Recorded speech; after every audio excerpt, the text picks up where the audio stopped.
Telangana sentiment అడ్డుపెట్టుకుని రెచ్చగొట్టేలా కొంతమంది వ్యాఖ్యలు చేస్తున్నారని తెలంగాణ టీడీపీ నేత పొగాకు జయరామచందర్ అన్నారు.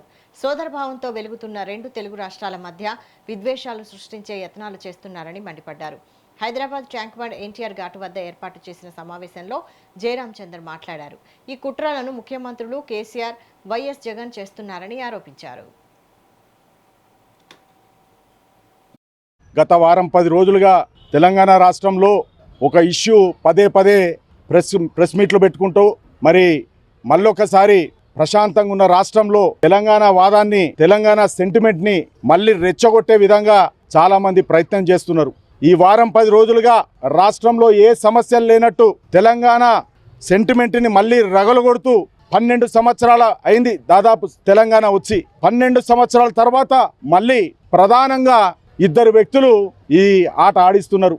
ఒకరు ఫామ్ హౌస్ లో పండుకున్న కేసీఆర్ గారు, అక్కడ 11 సీట్లకే పరిమితమైన జగన్మోహన్ రెడ్డి. ఎందుకంటున్నా అంటే ప్రశాంతంగా ఉన్న వాతావరణం, అన్నదమ్ముల్లాగా కలిసిమెలిసి ఉన్న వాతావరణాన్ని ఈరోజు 10 రోజుల నుంచి అరేయ్ తురేయ్, వాడు వీడు, ఎవడ్రా వాడు అనే మాటలు మన తెలంగాణలో మాట్లాడుతున్నారు. గత వారం 10 రోజులుగా తెలంగాణ రాష్ట్రంలో ఒక ఇష్యూ పదే ప్రెస్ మీట్లు పెట్టుకుంటూ మళ్ళొకసారి ప్రశాంతంగా ఉన్న రాష్ట్రంలో తెలంగాణ వాదాన్ని, తెలంగాణ సెంటిమెంట్ని మళ్ళీ రెచ్చగొట్టే విధంగా చాలామంది ప్రయత్నం చేస్తున్నారు. ఈ వారం